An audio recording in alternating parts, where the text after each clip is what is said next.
अस्सलाम वालेकुम नाज़रीन, आप सबका इस्तकबाल है एचएन न्यूज़ में। मैं आपका होस्ट मोहम्मद अज़हरुद्दीन। आइए बढ़ते हैं तफसीलात की जानिब। एचएन न्यूज़ में आप सबका इस्तकबाल है। आइए नजर डालते हैं आज के अहम खबरनामे पर। यौम इंज़िमाम तेलंगाना के पेश नज़र मजलिस की जानिब से जुमा 16 सितंबर को बाद नमाज जुमा ईदगाह मीरालम से तिरंगा बाइक रैली निकाली जाएगी। सदर मजलिस व रुकन पार्लियामेंट हैदराबाद बैरिस्टर असदुद्दीन ओवैसी ने कहा कि वो पार्टी के अरकान असम्बली, कौंसल, कॉरपोरेटर्स और मुहिब्बान मजलिस के हमरा बाइक रैली में शिरकत करेंगे। ईदगाह मीरालम के पास मस्जिद अबू बकर में नमाज जुमा अदा की जाएगी। वहां से तिगलकुंटा के चौराहे तक रैली निकाली जाएगी और वहां जलसे आम होगा जिसमें उलमाए कराम और मशाइख खिताब करेंगे। इन्होंने कहा कि 17 सितंबर को फिरका परस्त ताकतें लिबरेशन डे मनाने का ऐलान कर रही है। तेलंगाना में 16 सितंबर को कौमी एकजहती के तौर पर मनाया जा रहा है। उस दिन रियासत हैदराबाद का इंडियन यूनियन में इंजिमाम हुआ था। 1947 ईस्वी में हिंदुस्तान को आज़ादी मिली। 1948 में रियासत हैदराबाद इंडियन यूनियन में जम हो गई थी। इस दिन मजलिस की जानिब से यौम कौमी एकजहती मनाया जा रहा है। मजलिस के एक रोज़ा तकारीब के बाद दूसरे दिन 17 सितंबर को हुकूमत तेलंगाना की जानिब से सरकारी सतह पर कौमी एकजहती तकारीब मुनक़िद हो रही है, जिसमें वो खुद भी अपनी पार्टी के अरकान असम्बली व कौंसल के साथ शिरकत करेंगे। मरकजी हुकूमत ने 17 सितंबर को यौम आज़ादी हैदराबाद सरकारी तौर पर मनाने का ऐलान किया। इसी हिस्से के तौर पर बीजेपी महिला मोर्चा की जानिब से आज बाइक रैली निकाली गई। मरकजी वजीर किशन रेड्डी ने बाइक रैली का आगाज किया, जिसमें बड़े पैमाने पर खवातीन ने हिस्सा लिया। मरकजी वजीर दाखिला अमित शाह एक दिन पहले हैदराबाद का दौरा करेंगे। वह जुमे की शाम शहर पहुंचेंगे और हफ्ते को परेड ग्राउंड में मुनक़िद होने वाली तकारीब में शिरकत करेंगे। नीम फौजी दस्तों की सलामी लेने के बाद कौमी परचम लहराया जाएगा। एलबी नगर पुलिस ने मंसूराबाद के बीजेपी कॉरपोरेटर के नरसिम्हा रेड्डी के खिलाफ तेलंगाना में लोगों को पुलिस पर हमला करने के लिए उकसाने के इल्जाम में मुकदमा दर्ज कर लिया है। पुलिस के मुताबिक कॉरपोरेटर, जो एक WhatsApp group LBNR development forum का कारकुन है, इसने मंगल को मगरबी बंगाल में बीजेपी मार्च के दौरान ACP रैंक के एक ओहदेदार पर हमले का एक वीडियो देखा। वीडियो पर रद्द-ए-अमल जाहिर करते हुए इसने कमेंट किया कि ये तेलंगाना अभी भी होना चाहिए, जिस पर इसके खिलाफ केस दर्ज कर लिया गया। आंध्र प्रदेश में पुलिस ने एक ऐसे चोर को पकड़ने में कामयाबी हासिल की जिसने दोनों तेलुगु रियासतों तेलंगाना और AP में 28 साल में चोरी की 121 वारदातें अंजाम दी थी। वो मसरूखा माल को कब्रिस्तान में छुपा दिया करता था और वहीं पर रहा करता था। इस चोर की शनाख्त T सुरेंद्र के तौर पर की गई। वो बाइक्स की चोरी और मुखफ़्फ़ल अपार्टमेंट्स में चोरी किया करता था। चोरी करते हुए पकड़े जाने से बचने के लिए सुरेंद्र काफी एहतियात करता था। चोरी के लिए जाने के दौरान वो कभी भी सेलफोन का इस्तेमाल नहीं करता और हमेशा हाथों में दस्ताने पहना करता था।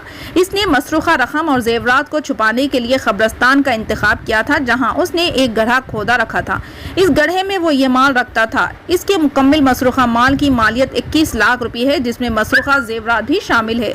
पुलिस ने ये मसरूखा माल एक कब्रिस्तान के गड्ढे से बरामद करने में कामयाबी हासिल कर ली। पाकिस्तान के साबिक ICC एम्पायर और first class cricketer Asad Rauf दिल का दौरा पड़ने से इंतकाल कर गए। इनकी उम्र 66 साल थी। असद रऊफ इंटरनेशनल क्रिकेट में 170 से ज्यादा मैचों में एम्पायरिंग कर चुके हैं। इसमें 64 टेस्ट, 49 टेस्ट इनफील्ड एम्पायर के तौर पर, टीवी एम्पायर के तौर पर 15 मैचेस, 139 ODI और 28 T20 मैचेस शामिल है। पाकिस्तान से अलीम डार के बाद कामयाब एम्पायर के तौर पर शोहरत पाने वाले असद रऊफ ने भी IPL मैचों में एम्पायर के फ़राइज़ अंजाम दिए। असद रऊफ के इंतकाल पर मुख्तलिफ शख्सियात ने अपने गहरे गम का इजहार किया। हैदराबाद के पुराने शहर में नाबालिग लड़की का अगवा करके इसके साथ इज्तिमाई तौर पर जिनसी ज़्यादती करने का शर्मनाक वाक़या आज मंजर आम पर आया।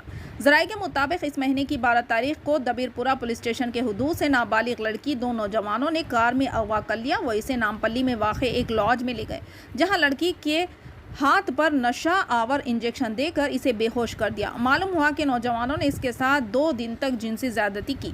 बादअज़ान लड़की को लाकर चादरघाट इलाके में नौजवानों ने छोड़ दिया और फरार हो गए। लड़की ने घर पहुंचकर अपने घर वालों को ये बात बताई, जिस पर वो दबीरपुरा पुलिस से रुजू हुए। लड़की को भरोसा सेंटर भिजवा दिया गया और पुलिस इस मामले की बारीक बीनी से छानबीन कर रही है।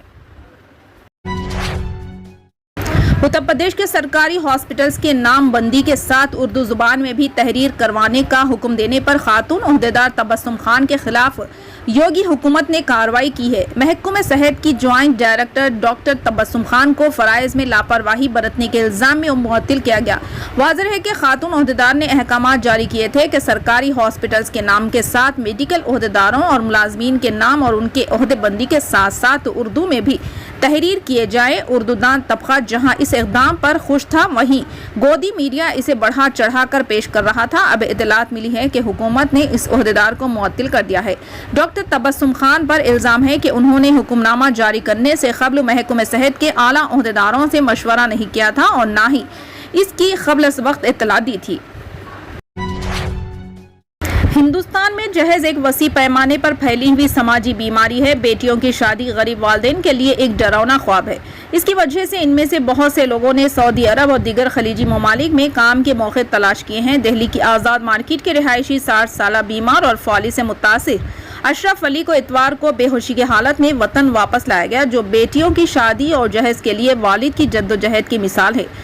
अशरफ अली सऊदी अरब में वीज़े की मियाद ख़त्म होने और ब्लैक लिस्ट होने की वजह से वतन वापस न आ सके। मफलूज अशरफ अली ने आभा से 500 किलोमीटर दूर जिद्दा में वाक़ भारतीय कौंसल खाने से मदद तलब की, जहां उन्हें हॉस्पिटल में दाखिल कराया गया। अशरफ अली ने मुख्तलिफ लेबर कैंपों में बर्ची के तौर पर काम किया, जहां भी मुमकिन हो यौम उजरत पर काम किया और ड्राइवर के तौर पर भी काम किया। अशरफ अली के 6 बच्चे हैं, जिनमें 5 बेटियां हैं। वो अपनी बेटियों की शादी के सिलसिले में काफ़ी फिक्रमंद थे, इसलिए सऊदी अरब में हर वो काम के लिए तैयार हो जाते जिससे उन्हें कुछ रकम मिल जाती। कोरोना के वबाई दौर में इनकी ज़िंदगी में काफ़ी मुश्किलात आई, क्योंकि बगैर किसी मुलाजिमत और ज़राए आमदनी के उन्हें सख्त चैलेंजों का सामना करना पड़ा।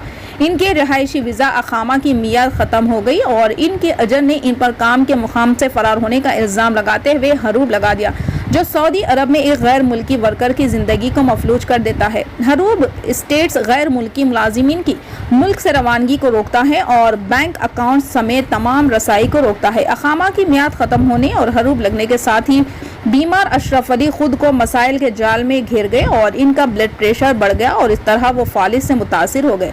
इनके अहल खाना ने जिद्दा में हिंदुस्तानी कौंसल खाने के परोसा भारतीय माउन मरकज़ से मदद तलब की, जो खलीजी ममालिक में अपने शहरियों की मदद के लिए हिंदुस्तानी वजारत खारजा के 24 घंटे हेल्प सेंटर है।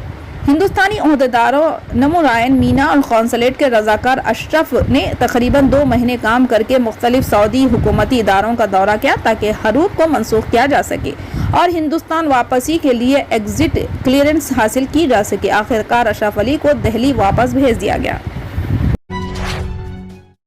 फिलहाल के लिए इस खबर में इतना ही। देखने के लिए आपका बहुत बहुत शुक्रिया। अगर आप नए हैं इस चैनल पे तो सब्सक्राइब ज़रूर कर लिए और बेल आइकन भी दबा लिए, ताकि हमारी हर खबर आप तक